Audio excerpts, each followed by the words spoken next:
नमस्कार. आज खरं अत्यानंद होतोय. इलेक्शन असतं, इलेक्शनचं राजकारण हे वेगवेगळ्या पक्षाचे असतात. प्रत्येक पक्षालाच वाटतं की आपण निवडून यायला पाहिजे. प्रत्येक जे कोणी उमेदवार असतील, जे आत्ता निवडून आले किंवा जे पडले असतील, पण इलेक्शन झाल्यानंतर बऱ्याच जणांनी सांगितलं, झाकीरबाईंनी सांगितलं, आमच्या रवी भाऊने सांगितलं, आमच्या पवारांनी सांगितलं, ज्येष्ठ आमचे आमदार साहेब गावडे साहेब यांनीही तसं सांगितलं की इलेक्शन होईपर्यंत आपण वेगवेगळे पक्ष असतील, काही अपक्ष असतील, काही वेगवेगळ्या पक्षाच्या चिन्हावर आपण आला असतात. पण मला वाटतंय की नगरपालिकेमध्ये आल्यानंतर आपण सर्व जर गावाचा विकास, मला वाटतं नगरपालिकेमध्ये येताना हे पवार मला वाटतं धनक साहेबांनी सांगितलं की हे इथं एक वास्तू आहे, हे मंदिर आहे, आपलं गावातलं एक मंदिर आहे. आपण श्रद्धेने प्रत्येक मंदिरात आपण जातो, मंदिरात जातो, मस्जिदमध्ये जातो, चर्चमध्ये आपण जातो.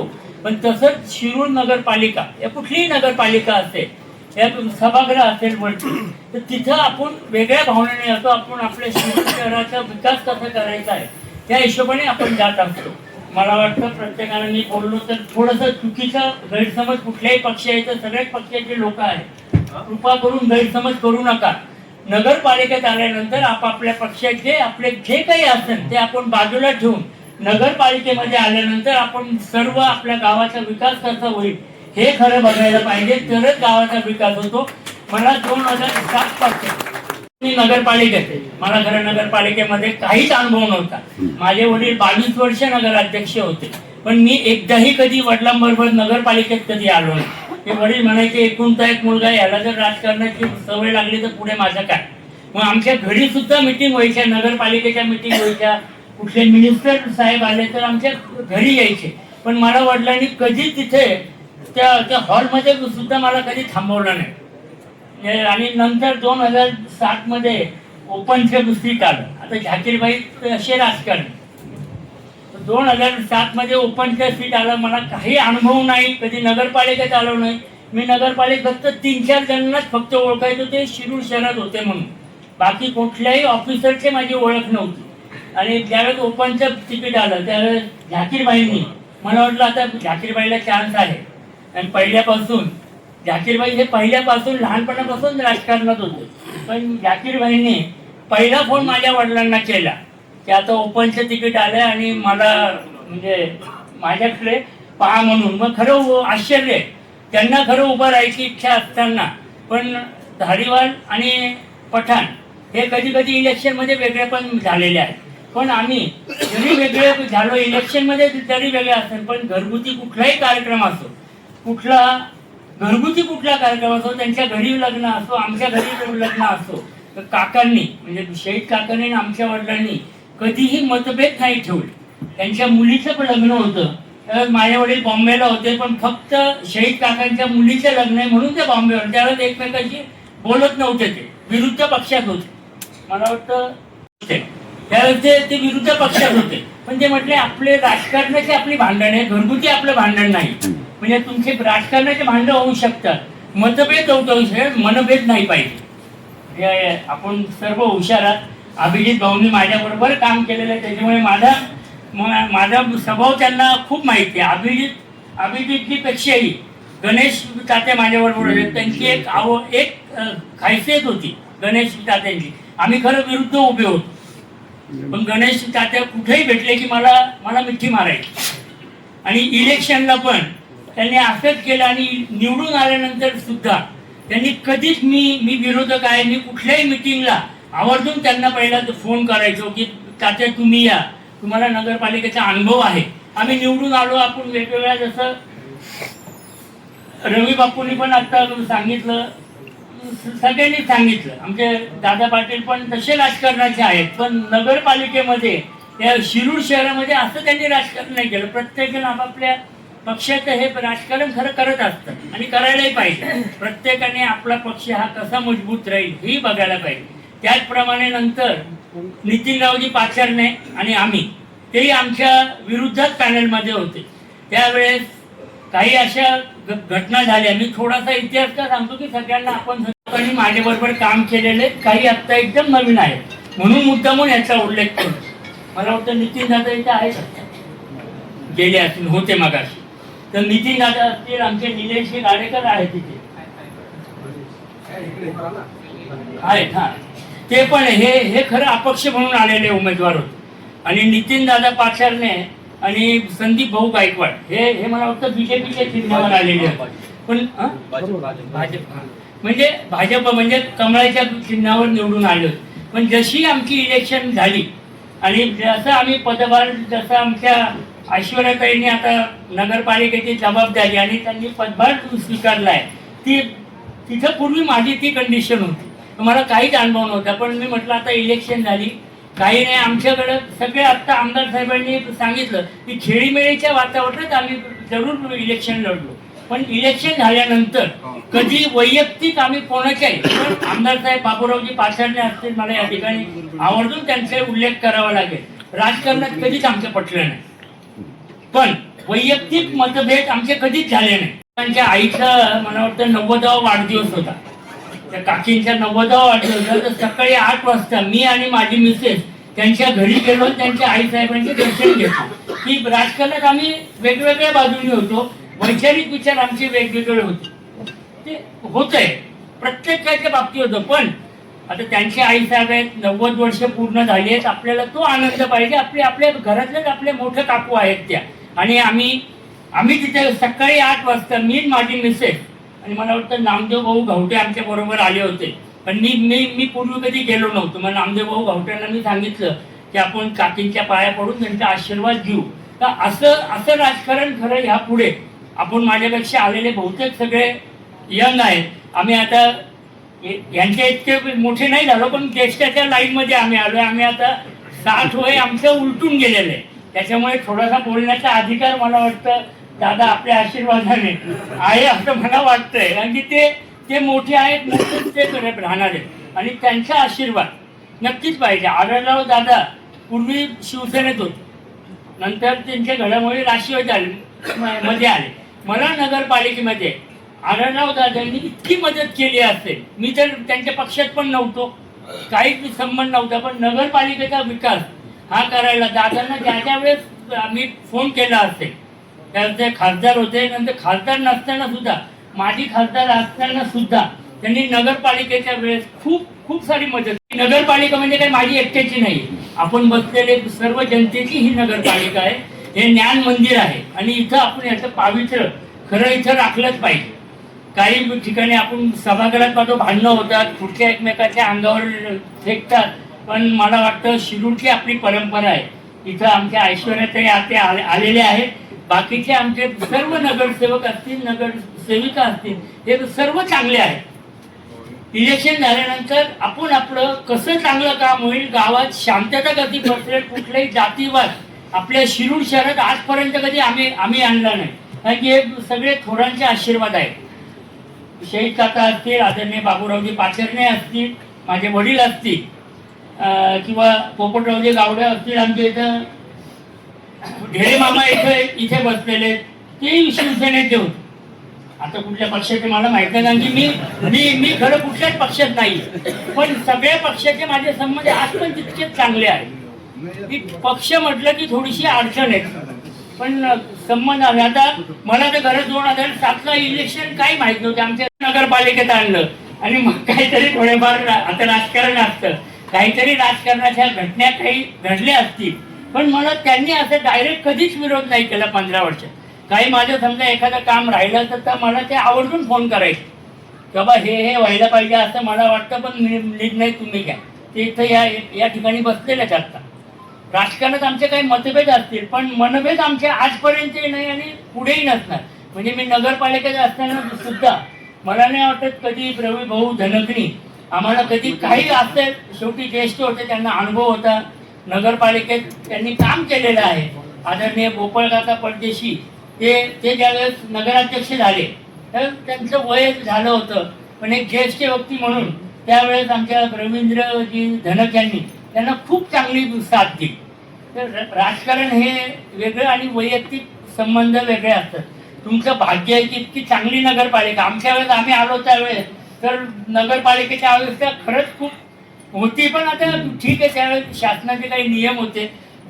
मागच्या लोकांना इच्छा असूनही काही कामं करता नाही आली आणि आम्हाला राज्य शासन असेल, सेंट्रल गव्हर्नमेंट असेल, यांनी आम्हाला भरघोस अशी मदत दिली. आणि सगळ्यांनी मला, कुठल्याही पक्षाचे लोक असो, नगरसेवक असेल, नगरसेविका असतील, या शिरूरमध्ये कोणीही आमदार किंवा खासदार असेल तरी नगरपालिकेमध्ये त्यांनी कधीच मला की हे काम व्हायला पाहिजे, हे करा, ते करा, हे कधीही कुठलेही आतापर्यंत जे खासदार आमदार झाले कधीच आम्हाला नगरपालिकेमध्ये कुठल्याही कामाला कधीच अडवलं नाही. 1 वर्ष खरं त्यांना झालंय आणि हुशार आहेत आमदार. शिरूर आणि हवेली बघा, मतदारसंघ पण तसा शिरूर हवेलीचे आमदार. आणि आमच्या ऐश्वर्याताई आले आहेत, त्या हवेलीच्या मुली आहेत आणि इथल्या सुनबाई आहेत. आता तो जमाना गेला, सासू सून त्या सुनबाई आहे, मुलगी ही पण आपल्या उरळी माणसाकडे मी सांगतो कांचन साहेबांना, आता ती तुमची नाही झाली, आता ते आमच्या झाले. त्याच्यामुळे तुम्ही असं समजू नका की आमच्या मुलीला काय. आमच्या अभिजित बाबा आणि आमच्या बहिणी खूप खरं भक्कम आहेत आणि त्यांच्या आशीर्वादामुळे, त्यांच्या पाठबळामुळे, आशीर्वाद त्यांचे आई वडील काका काकी इथे बसलेले आहेत.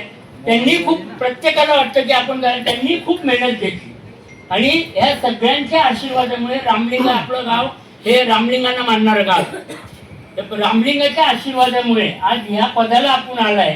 आणि अभिजितजी पाचरणे आणि मी जवळजवळ आम्ही नगरपालिकेत परत मी कधी आलो नाही, तेही कधी आले नाही. आमचे विठ्ठल भाऊ पवार पण इथं होते, आमचे मुज्जूबाई पण इथं आहेत.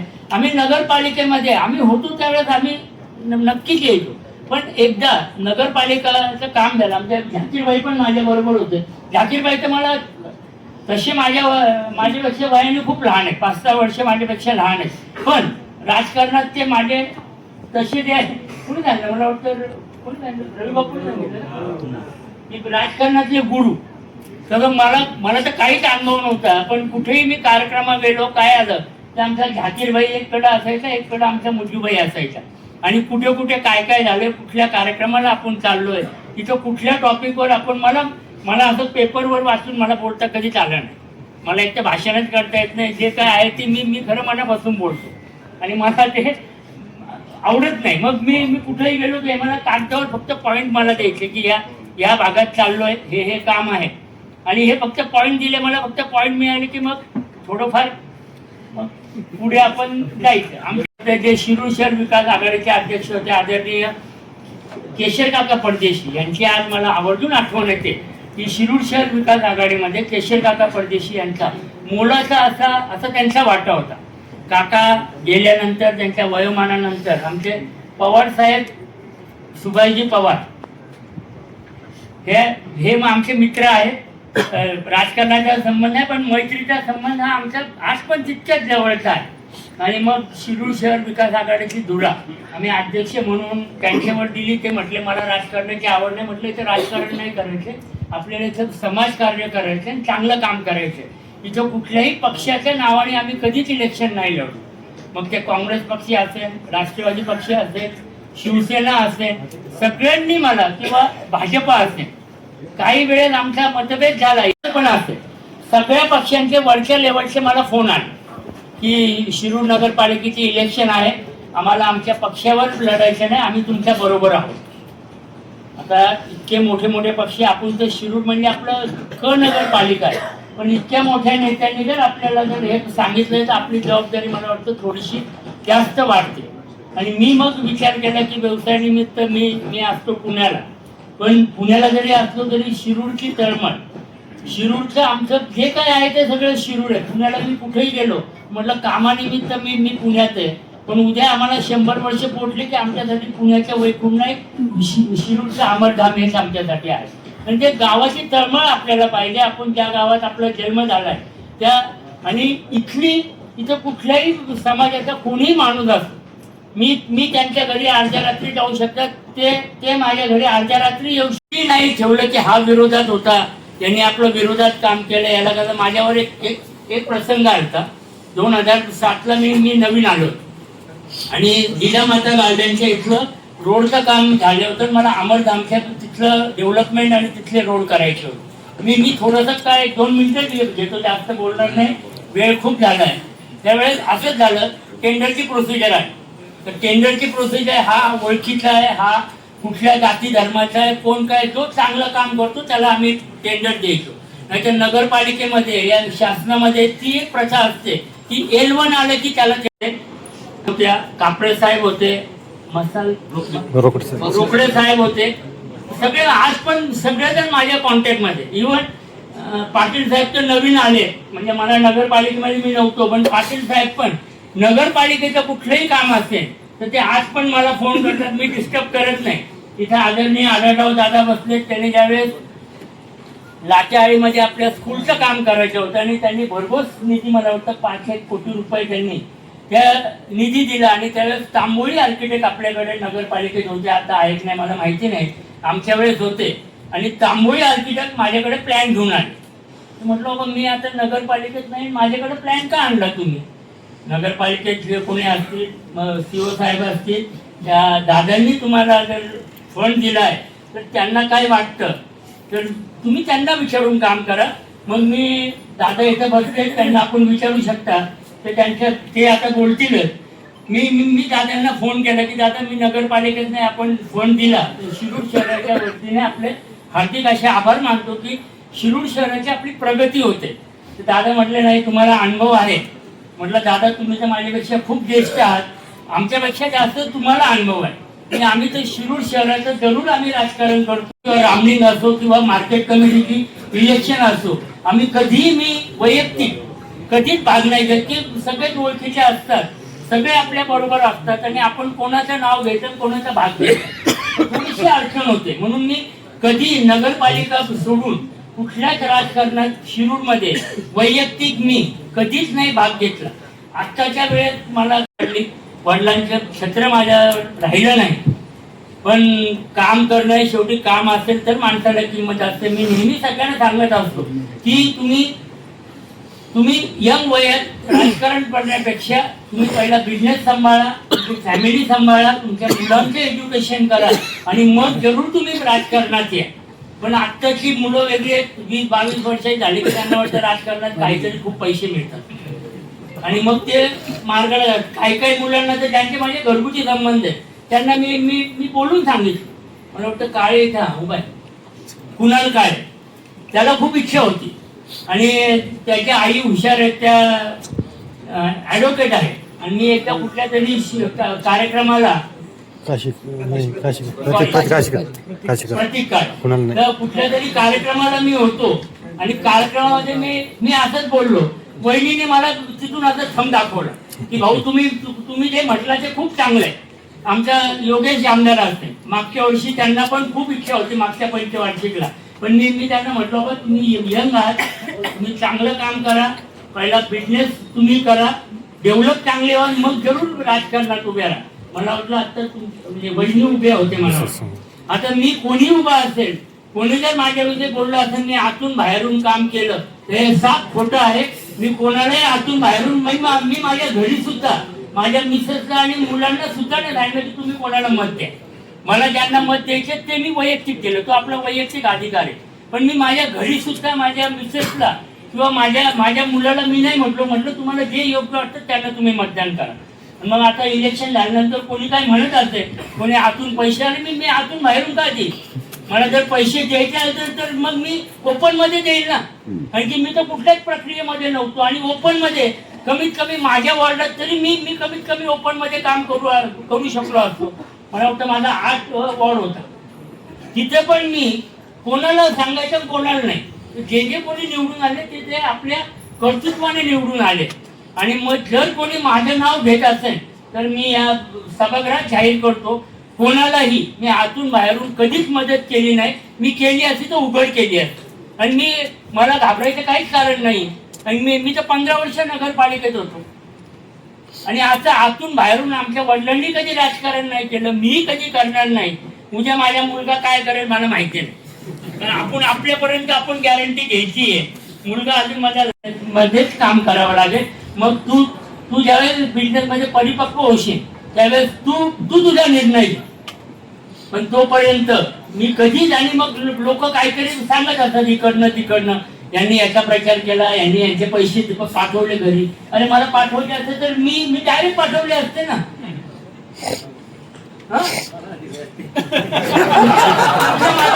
अरे हाच पैशावाला आहे, याला काय मी कुणी पैसे देणार. आणि तुमच्या मागे पक्ष साहेब होते, आमदार होते, त्यामुळे पैसे द्यायचे. आणि मग समजा आशुबापू पवार असते, आशुबापू पवारचे माझे वैयक्तिक संबंध आज पण तितकेच चांगले. मी इथे जाहीरपणे बोलतो की मी कारण कुठल्या पक्षाचा टिळच नाही लावून देत. माझे वैयक्तिक संबंध तितकेच रवी बापूशी आहेत, दादा पाटील. पण परवा मी मांडवण फराट्याला गेलो. मी शिरूर शिक्षण प्रसारक मंडळी मध्ये थोडंफार काम करतो आणि एक शाळेचा विषय होता. म्हणून मग दादा भाऊंना मी फोन केला. म्हटलं मग तुमचं राजकारण काय असतं, शाळेमध्ये तुम्ही कृपा करून राजकारण आणू नका. आणि मला या ठिकाणी सांगायला खूप आनंद होतोय की दादा पाटील फराटे त्या ठिकाणी आले. बऱ्याच वर्षाचा आमच्या विद्याधाम प्रशालेच्या शाळेचं ते काम थोडंसं अडलं होतं. काहीतरी गाव म्हटलं की थोडासा इश्यू असतो, थोडा इगो पॉइंट असतो. मग यांचा गट वेगळा, त्यांचा गट वेगळा, आपल्याकडे आहे तो. पण मला सांगायला आज इथे आनंद वाटतो की यांनी कुठल्याही सगळ्या गटातले लोक होते. मी तर कोणाला ओळखत नव्हतो, 2-4 जणांनाच ओळखत होतो मांडवण फराटामध्ये. पण सगळ्यांनी एकत्र येऊन त्या जो काही प्रश्न होता तो सगळ्यांनी एकमताने म्हणे तुम्ही जे सांगाल ते करून, त्यांनी ते करून दाखवलं. याचा पण मला अभिमान वाटतो. ते पण मी खरं इथं या ठिकाणी सांगायला पाहिजे दिला. मी कोणालाही कुठलाही शब्द दिलेला नाही, कोणावर मी बळजण आणणार नाही. तुम्ही चांगलं काम करा. माझ्याकडे जर काही तुम्ही विचारायला आला तर नक्कीच मला जे चांगलं सांगता येईल तितकं मी सांगेन. पण नगरपालिकेत तुम्ही चांगलं काम करणारच आहात. मी येऊन इथे मी काही इंटरफेअर करणार नाही. आज पण मी खरं अभिजित भाऊंचा फोन आला. म्हटलं आपल्या शिरूर नगरपालिकेमध्ये नगराध्यक्षांचं स्थान सगळ्यात मोठं आहे, गावाच्या प्रथम नागरिक आहे. मी कुठल्याही प्रोसेसमध्ये नव्हतो, हे पण त्याचे साक्षीदार आहे. मग ते लोळगे असतील, खांडरे असतील, पाचरणे असतील, वाखारे असतील किंवा बनकर असतील, मी एकालाही आतनं बाहेरनं काम केलं नाही, एकालाही काही बोललो नाही. फक्त आता मग इलेक्शन झाल्यानंतर कोणतरी काहीतरी म्हणतात तर त्यांच्या हिंमत आहे, त्यांनी माझ्या तोंडासमोर बोलावं. पण मागे पुढे माझी बदनामी करू नये. मी कोणाच्याही पाठी बरोबर नव्हतो, आतून बाहेरून नव्हतो. नगरपालिकेमध्ये ऐश्वर्याताई आपण असंच काम कराल.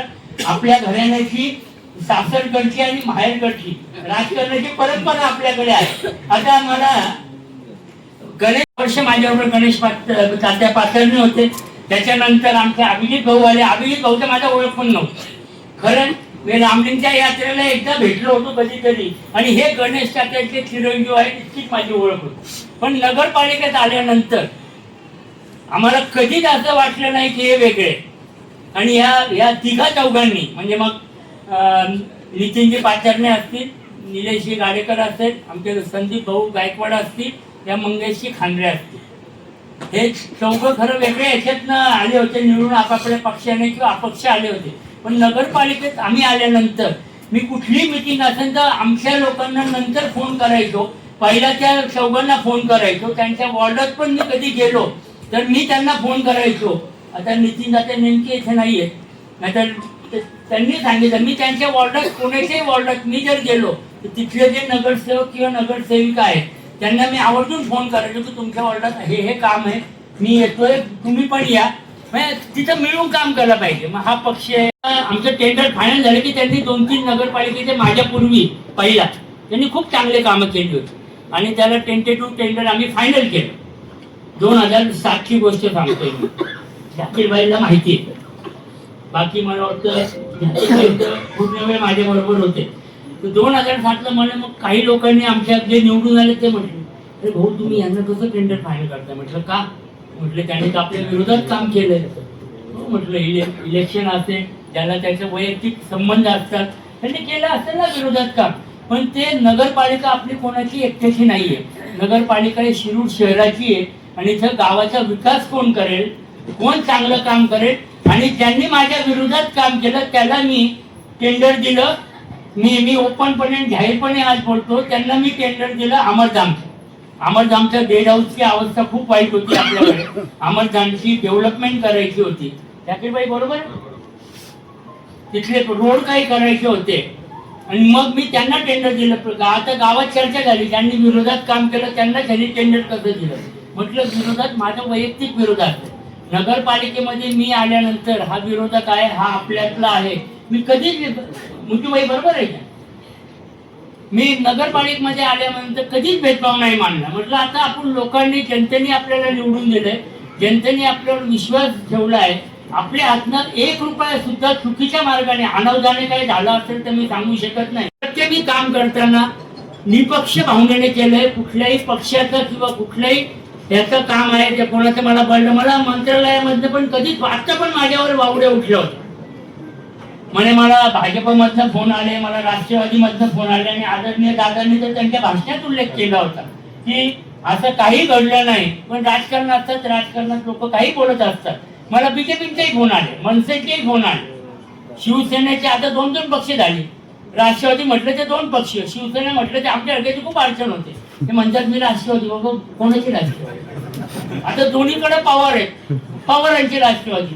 लोक, राजकारणी लोक हुशार असतात, ते कधी नाव नाही घेत, ते हुशार आहे. पवारांची राष्ट्रवादी म्हटलं का साहेब की दादा, पवार म्हटलं की पवार लोक जास्त हुशार असतात. आता मी सगळं पवारांच्या हातात. मला आदरणीय चीफ मिनिस्टर साहेबांचाही मला फोन आला होता. मी त्यांनाही सगळ्यांना मी विनंती केली आणि सगळे आपल्यापेक्षा खूप ज्येष्ठ आहेत. तो मला माझ्या वैयक्तिक कारणामुळे मी नगरपालिकेत यावेळेस भाग नाही घेणार. मग आपण नगरपालिकेत नाही येणार, आपण फक्त पॅनल टाका आणि मग निवडून येण्याची मी कशी गॅरंटी घेणार. उद्या समजा माझ्यावर प्रत्येक पक्षाने जबाबदारी दिली की तुम्ही सांगाल ते, तर कुठल्याही पक्षाने मला इतके आमचे लोक घ्या ही सुद्धा हात टाकली नाही.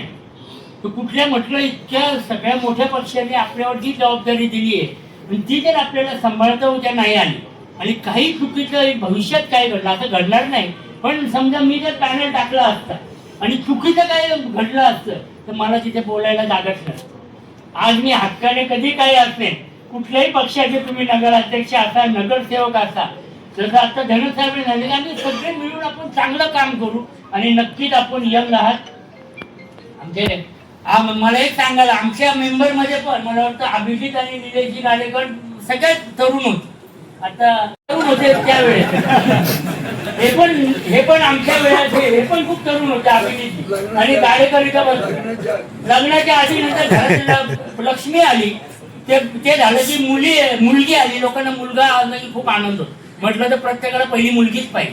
कारण माझ्यावरनं सांगतोय, मला 9 वर्षांनी मुलं झाली आणि पहिली मुलगी आली, मला सर्वोच्च आनंद मला लागतो. ते आपल्या घरात लक्ष्मी आली आणि मुलीचं जे आई वडिलांवर जे प्रेम असतं ना, मी पण जेंट्सच आहे, थोडासा फरक पडतो.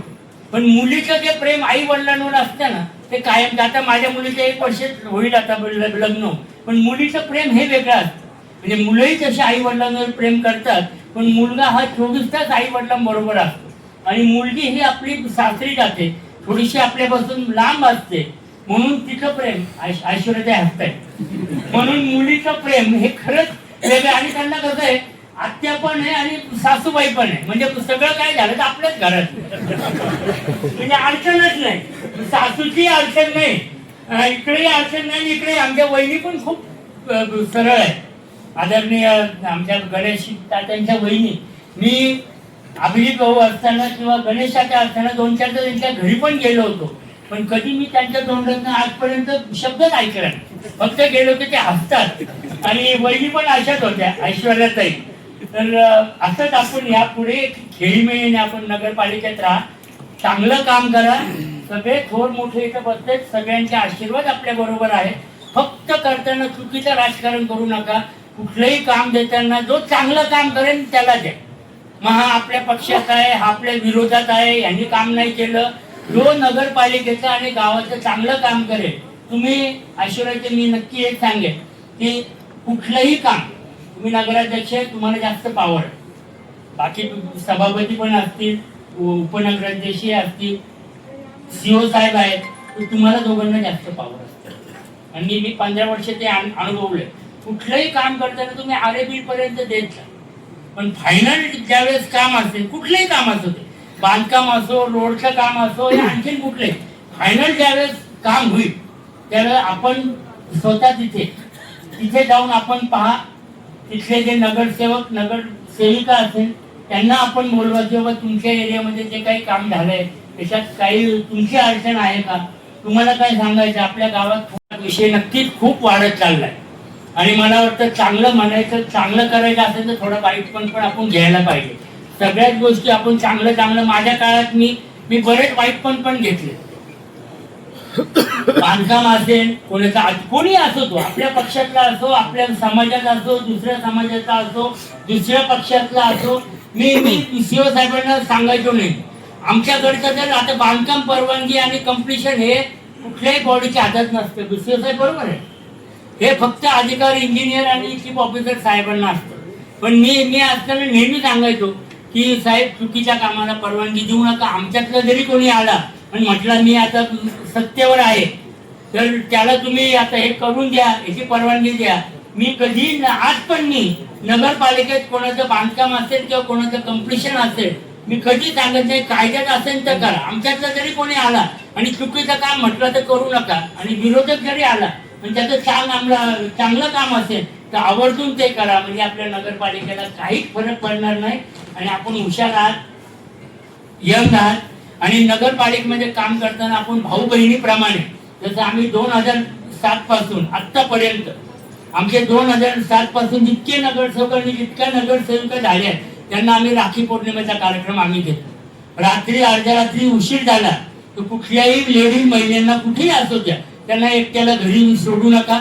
एकटी, कारण की त्यांचे घरचे लोक आपल्या जबाबदारीवर ते त्यांना नगरपालिकेत पाठवले असतात. तर त्यांच्या घरच्या लोकांपेक्षा माझ्यावर जबाबदारी त्यावेळेस ती खूप जास्त होती. ते विश्वासाने घरात कुठल्याही महिला भगिनी असते ते विश्वासाने नगरपालिकेत येतात, चांगलं काम करण्यासाठी येतात. आणि पुरुषापेक्षा मला वाटतं लेडीज हे नक्कीच खूप चांगलं काम करतात. त्या चांगलं काम करायला तत्पर असतं. आम्ही थोडं कधीतरी इकडे तिकडे होतं आमचं, पण लेडीज या काम करायला सक्षम असतात. आणि आपण तिथे भाऊ बहिणीसारखं आपण नातं ठेवा आणि चांगलं काम आपण करायला रामलिंग प्रभू आपल्या पाठीशी आहे. शिरूर शहर अख्खा आपल्या बरोबर आहे. तसंच उरळीवाले पण आहे. आता शिरूर आणि हवेली एकच झालंय समजा. आवडी आपल्या बरोबर आहे सगळे. इव्हन आशू बापू नसेल तेही तुमच्या बरोबर आहे. मला राजकारणाचं घेणं देणं नाही, पण चांगलं काम असेल आपल्याला नक्की ते तुमच्या बरोबर असतील. चुकून कोणाचं तरी ऐकून किंवा काय नाही, एखाद्याचं नॉलेज नसेल तर आपण पूर्ण नॉलेज घ्या आणि मग एक दिवस उशीर होईल कामाला, काही फरक पडत नाही, पण आपल्याला पूर्ण नॉलेज यायला पाहिजे. चीफ ऑफिसर साहेब आपल्याकडे चांगले आहेत. सगळ्याच गोष्टी आपल्याला माहिती नसतात, पण जर आपण अभ्यासपूर्वक काम केलं तर मला वाटतं नक्कीच कामाला काही प्रॉब्लेम येत नाही. आणि आपण ती रामलिंगाचा आशीर्वाद आपल्याकडे आहे. आपण नक्की चांगलं काम करायला अशी आशा बाळगतो. माझं थोडंसं लांबलेले 2 शब्द नाही म्हणता येणार, जास्त थोडं लांबलेलं मी संपवतो. जय हिंद, जय महाराष्ट्र.